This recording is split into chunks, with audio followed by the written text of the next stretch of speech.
আসসালামু আলাইকুম, রোকেশ ব্লগে সবাইকে স্বাগতম। তো এই যে হালুন সোনা, আজকে বিকালে আমাদের এখানে রৌদ্র উঠছে হালকা পাতলা, কোনো বৃষ্টি নেই। সকালে অনেক বৃষ্টি ছিল, তবে বিকালবেলাও একটু নিয়ে আসলাম ছাদে,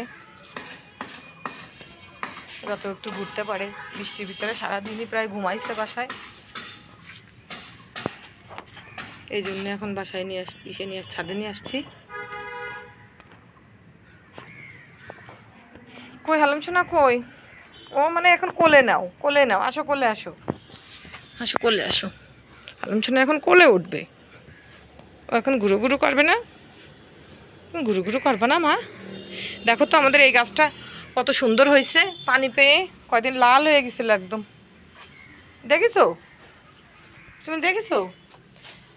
তুমি আখ গাছ, লেবু গাছ আর জবা ফুল গাছ দেখছো? ও তো খালি ওই যে চিকন আখের পাতা পাইছে, ওই এখন চাপাবে। তো সবাই হালুমের জন্য দোয়া করবেন, হালুম যেন সুস্থ থাকে। আল্লাহ হাফেজ।